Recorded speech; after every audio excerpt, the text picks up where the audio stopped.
안녕하세요. 안녕하세요. 사장없이 좋은 그림쟁이 김수영입니다. 반갑습니다. 김수영이 하는 미술교실. 오늘은 대한민국 미술대전 구상 부분 입상 도전에 대한 이야기를 한번 해보겠습니다. 여러분, 국전 얘기 많이 들으셨죠? 대한민국 미술대전이라고 바뀐 지가 한 거의 20 몇 년, 거의 30 년이 다 된 것 같은데요. 한국에서 화가로 활동하려면 맨발로 뛰더라도 어떤 그 공모전 입상 경력이 몇 개는 있어야 됩니다. 그 참 이상해요. 뭐 그림 보고 사는 게 아니라 우리나라는 이상하게 경력 보고 그림을 구입하는 경우가 있어요. 어차피 그림이라는 것은 자기 만족이기도 하지만 남에게 보여주려고 하는 그림 아니겠습니까? 남에게 팔기도 하고 난 안 팔아 그냥 영원히 보존해서 자손만대 가지고 있을 거야 하고 얘기하는 사람도 있겠지만 어쨌든 이 그림을 하게 되면은 자기 작품을 누구한테 보여주고 또 전시회도 하고 또 팔기도 해야 되기 때문에 작고 뭐 다양한 경력이 있으면 아무래도 낫습니다. 제가 이제 화랑을 하고 있었거든요. 용산 삼각지 3번 출구 열린 화랑 홍보도 좀 하고요. 자, 이거 한번 보여드리겠습니다. 뭐 이상하죠? 2018년 제37회 구상 부분 대상을 받은 분입니다. 한국하고요. 최성희라는 분이 그린 작품인데 좀 특이하죠? 무슨 조감도 걷기도 하고 이게 인사동의 겨울인가 인사동에 가는 그림이에요. 건물 옥상에서 거리를 내다보면서 그린 그림인데 인사동에 있는 그 복잡한 거리에 나무도 있고요. 지붕들도 쫙 보이고 눈이 쌓인 것 같아요. 하얗게. 이 사실 계열이에요. 구상. 비구상은 이제 추상이라고 하고 구상 부분은 리얼리티를 표방한 그런 그림을 이야기하는 거죠. 그런데 이 한국화도 옛날하고 달라 마구 현대화돼 있어요. 이거 뭐 어찌 보면은 누가 한국화라고 그러겠어요. 한국화면 뭐 무슨 소나무나 그리고 뭐 무슨 저기 뭐 목단꽃이나 그리고 또 저기 그 수묵화 그런 것만 생각하고 있다가 이거 보니까 전혀 색다른 느낌이죠. 한국화가 아닌 그냥 서양화 어떤 그 뭐야 흑백 톤으로 만든 그런 그림 같은데 이런 게 한국화예요. 구상 부분은요, 대한민국 미술대전에서 금년도에 2019년 7월 31일 이제 비구상이 이제 접수를 하고 대한민국 미술대전 저 목동에 이제 그 한국미협 사무실에서 접수를 한답니다. 그 다음에 구상 부분 그러니까 사실 계열은 2019년 8월 13일과 14일 날 접수를 합니다. 이틀 동안 접수를 하죠. 대개 미술대전이라고 하면은 여러분들은 이제 뭐 많이 응모 안 하시는 분도 많은데 저 같은 경우에 이제 세대가 조금 연식이 오래된 그런 스타일이라서 여기 지금 제 작품도 있는데 19회 이때 저는 저 비구상으로 상을 받았는데 이 책을 우선 사라고 한번 얘기해 드리고 싶어요. 사실 계열 그림을 그리잖아요. 그러면 이제 사실은 뭐랄까 장님 그 코끼리 더듬듯이 어떤 그림을 그려야 될까 소재 또 어떻게 컬러링을 할 것인가 또 타이틀은 어떻게 할 것인가 뭐 다양한 고민이 있죠. 그거를 원터치로 다 해결하는 방법이 큰 책방에 가면요 대한민국 미술 대전이라는 검색을 해보세요. 그러면 쫙 나옵니다. 1회서부터 지금까지. 근데 보통 한 권에 굉장히 많이 실려 있어요. 칼라로 이렇게 두껍게 돼 있잖아요. 아까 방금 보셨죠? 그게 20만 원 내외에 갈 겁니다, 아마. 그런데 사실은 그 안에 수백 편의 작품이 있는데 그걸 보고 어떤 영감을 얻어가지고 그림을 시작하는 게 좋아요. 아까 얘기 잠깐 했지만 장님 코끼리 더듬듯이 그렇게 그림을 그리면 엄청 고생을 많이 합니다. 일단 제 경우 1편에서 얘기했지만 전 비구상 부분에 상을 3번 받고 뭐 기타 공모전에서 한 30여 회 상을 받았는데 우리 대한민국에서 그림을 그리거나 아까 좀 뭐 수차례 얘기하는 거지만 자기 나름대로 이렇게 과시를 하려면은 공모전을 외면할 수는 없어요. 저 같은 경우에 지금은 저 목동 같은데 아니면 요 얼마 전까지 저 강화문에 신문로 있는 그 미술관에서 그림을 이렇게 그 접수받고 그랬지만 저는 그 과천에 있는 서울대공원 뒤쪽에 보면 국립현대미술관이 있었어요. 거기서 접수를 받는데 그림 한 점을 들고 용달차에 실어가지고 거기까지 갔다가 또 떨어지면 또 가져오고 엄청 마음에 참 고통이 많았습니다. 그러나 화가가 되는 방법은 그 길밖에 없고 화가가 되려면은 어차피 남에게 공증을 받아야 되기 때문에 그 짓을 했습니다. 그러는데 어쨌든 도전은 아름답고 내 그림에 대한 평판을 듣고 싶고 내 그림에 대한 평론가의 비평 내지는 선별을 받기 위해서는 어차피 그런 방법을 밖에 취할 수가 없습니다. 피할 수가 없습니다. 그런데 어떤 그림을 그려야 될까요? 초창기 18세기, 16세기, 15세기 이때는 똑같이만 그림은 잘 그렸어요. 모든 사물에 대한 자기가 보는 눈하고 똑같이 채색을 하고 또 데생을 해서 남에게 그대로 표현해서 보여주면 좋은데 지금은 시대가 바뀌었잖아요. 그 영상 매체가 너무 발달이 되고 핸드폰마다 그냥 사진을 다 누구든지 잘 찍을 수가 있잖아요.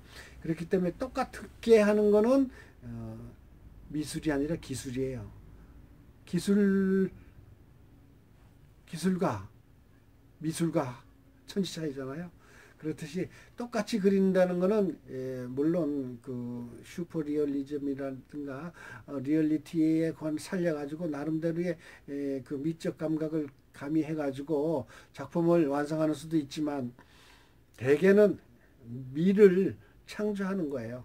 똑같은 사물을 화가가 보는 눈이 다르고 거기에다가 영감을 넣어가지고 아름답게 표현하는 방법, 그게 바로 그림인 것입니다. 미술 작품이고 또 나름대로 새로 변형을 시켜가지고 구상을 하는 거예요. 구상.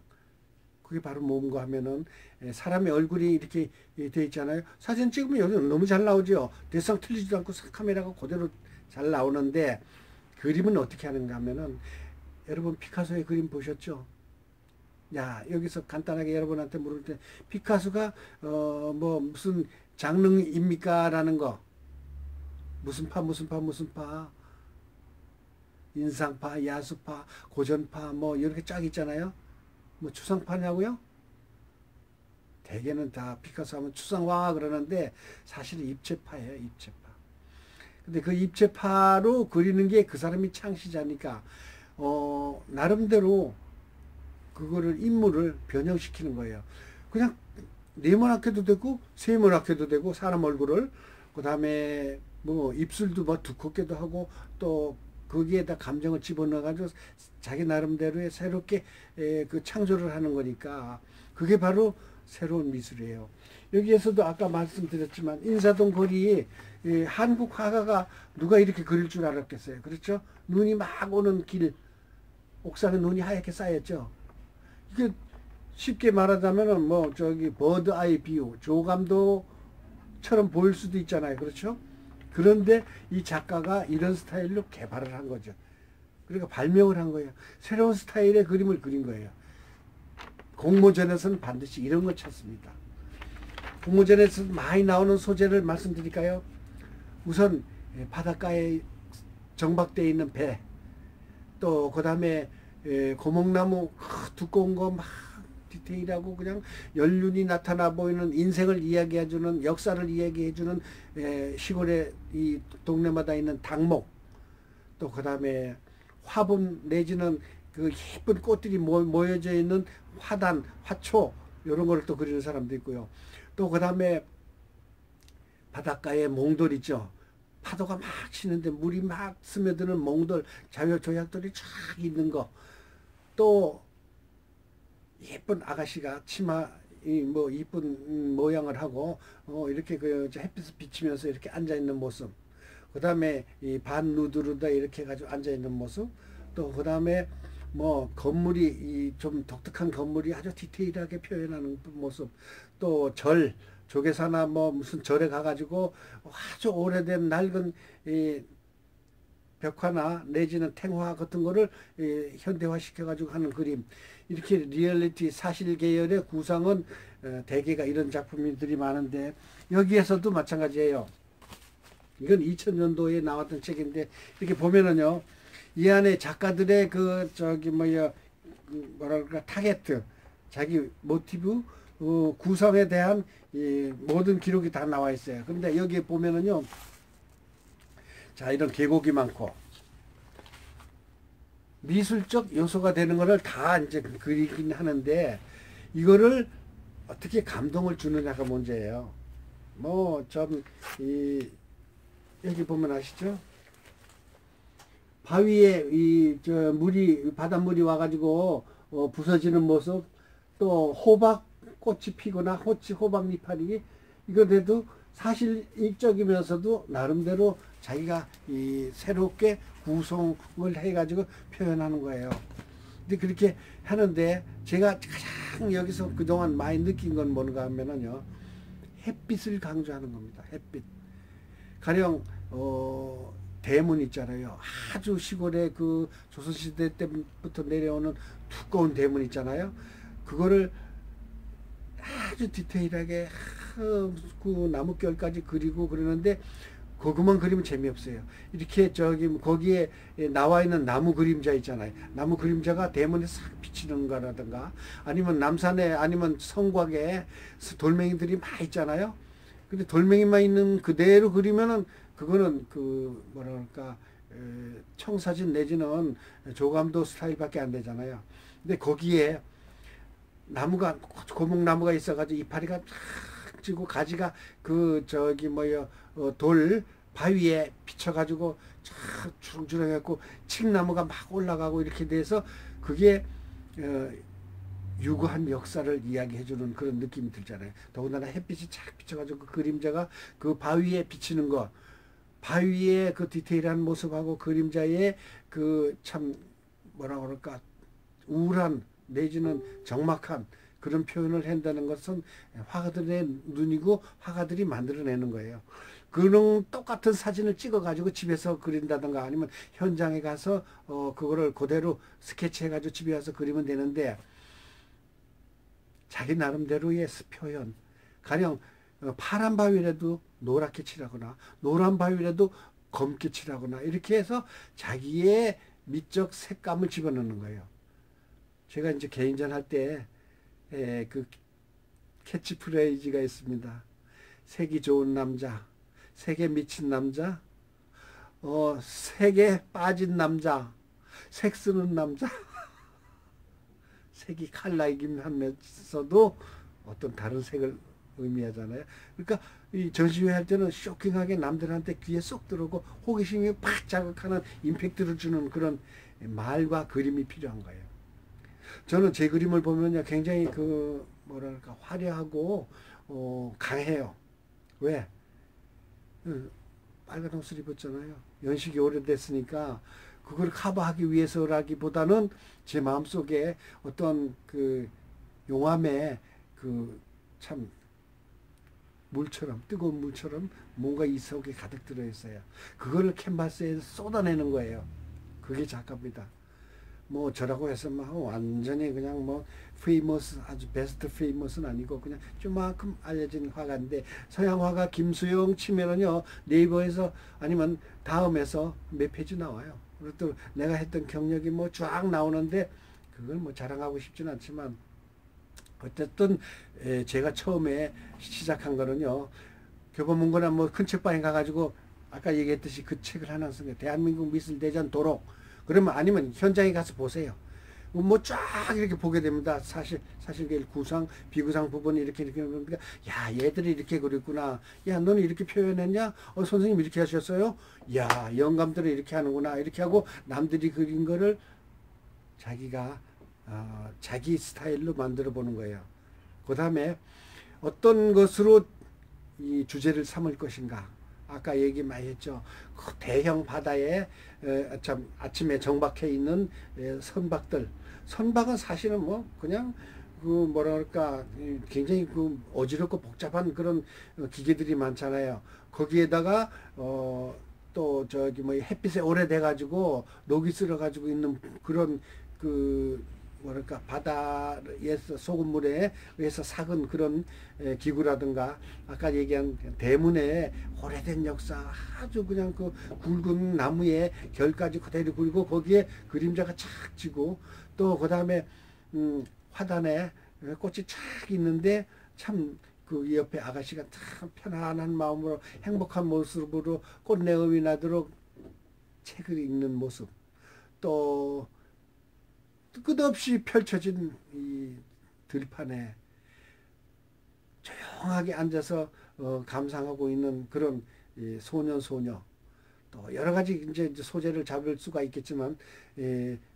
독자들만큼의 나름대로의 새로운 구성을 한번 찾아보시라 이거예요. 제가 저 입선하고 한창 대한민국 미술대전에 도전했을 때 어떤 작가는 그 사람들 아마 대상 받았을 거예요. 그 네온사인 있잖아요. 네온사인. 그 밤에 보면 막 요란뻑적하잖아요. 근데 그게 낮에 봤을 때는 아무런 감흥이 없잖아요. 그런데 저기 뭐야 요런 관이 있어요. 유리관 안에 거기 뭐 가스를 집어넣어 가지고 전기를 통화시키면 빨간색 파란색 이렇게 나오는데 그 관이 햇빛에 비쳐 가지고 착 나오는데 참 잘 그렸어요. 또 어떤 분은 수채화로다. 이 저기 뭐야 구상 부분에는요. 수채화도 유화 부분에 들어가요. 양화 부분에. 대한민국 미술대전은 양화와 한국화 이렇게 두 가지로 나누고요. 그것도 또 구상, 비구상으로 저 별도의 모집 기간을 해가지고 전시도 별도로 하고 있습니다. 거기에는 이제 그 판화도 해당이 되고요. 조각도 해당이 되고 조각, 판화, 양화, 한국화 이렇게 4개 부분으로 나눠져 있어요. 근데 저는 이제 대개 이제 서양화니까 서양화에 대한 이야기만 하는데 사실은 내가 이 용산 삼각지에서 환영을 한다고 그랬잖아요. 여기서 이제 서울이니까 미술대전에 응모하시는 분들이 지방에 계시는 분들이 많아요. 그분들이 나한테 캔버스만 돌돌돌 말아가지고 그걸 좀 보내와요. 선생님 이거 좀 제출 좀 해주세요. 그래가지고 좀 뭐 제가 용달비하고 뭐 그거 뭐 좀 받고 저기 그 국전 미술대전 접수하는 데다 이제 접수를 시켜줍니다. 그러면 이제 제주도나 아니면 뭐 부산이나 아니면 심지어 외국에서까지 그런 걸 저한테 부탁을 해요. 그래서 좀 몇 번을 내가 이제 저기 그거를 접수시켜주고 떨어질 땐 또 떨어진 걸 또 다시 그분한테 보내주고 그랬는데 제가 요렇게 꿀팁 그러니까 아름답고 또 자기만의 창작 자기만의 그 참 독특한 맛을 낼 수 있는 작품 구상을 대충 얘기했는데도 그게 잘 안 맞기더라고요. 근데 가장 중요한 거 교보문고나 큰 책방에 가가지고 이런 책을 우선 하나 샀어요. 정확한 가격을 모르겠어요. 지금 제가 샀을 때는 15만 원인가 그랬었는데 지금 아마 20만 원 내외 할 겁니다.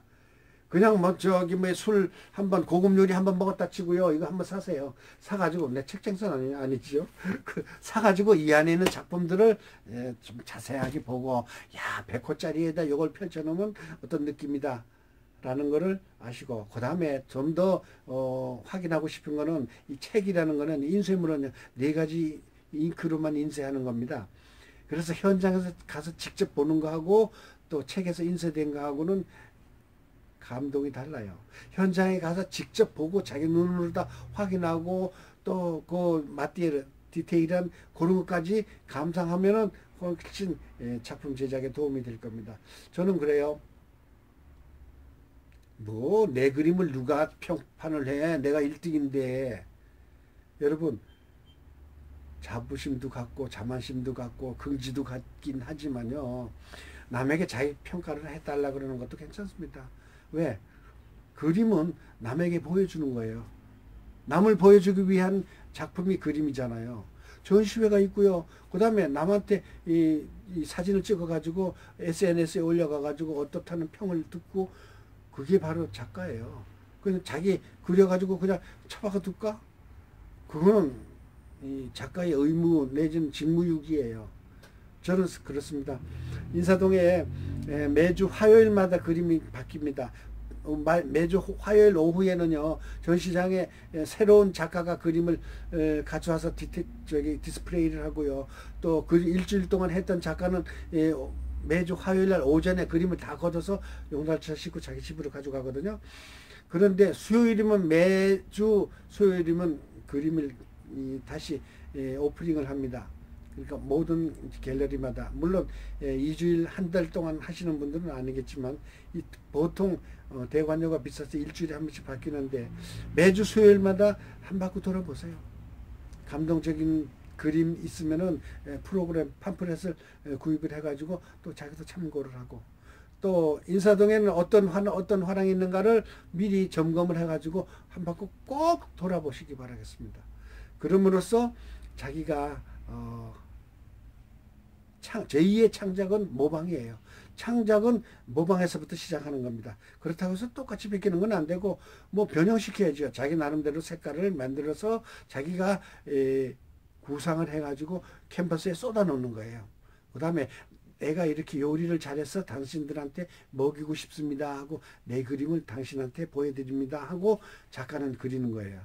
처음에 똑같이 그리는 거를 우선적으로 해보되, 그건 뭐 저 학생들이 저 미대에 가려면 뭐 석고대성 막 해보고 숙제도 막 아주 디테일하게 섬세하게 그냥 세밀하게 그리잖아요. 그게 기본이에요. 어쨌든 화가가 되려면은 사실계를 확실하게 파악한 다음에 자기 나름대로 변형도 시켜보고 뒤집어도 보고 또 돌려도 보고 사물을, 또 그 다음에 그림을 그려가지고 거기에다가 다른 색깔도 한번 요만큼씩 가미해가지고 새로운 창작을 하는 거예요. 공모전에 가장 중요한 거, 자기 나름대로 창작을 개발할 것, 발명할 것, 남들이 하지 않은 것을 연구해가지고 발표할 것, 그 다음에 좀 용감할 것, 그 다음에 이 정도면 됐지 하지 말고 끝까지 노력하시기 바라겠습니다. 저는 연식이 좀 오래됐는데요, 처음부터 끝까지 내가 화가가 될 거야 라는 그 각오와 신념으로 살았습니다.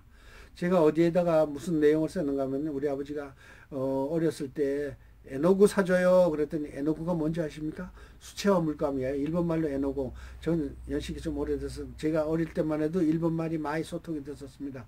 絵の具 사달라 그러는데 우리 아버지가 뭐라고 하는가 하면, 너 그거 사서 뭐라니, 미술 시간에 옆에 하는 애들 구경해. 그리고 안 사줬어요. 근데 나는 친구들한테 대상 한번 떠주고 도화지 받고, 또 저 수채화 살짝 칠해주고 걔 물감 가지고서 그림을 그렸는데도 항상 뒤에 제일 잘 그렸다고 표현이 됐습니다. 그게 몽해고 숙명인지 모르죠.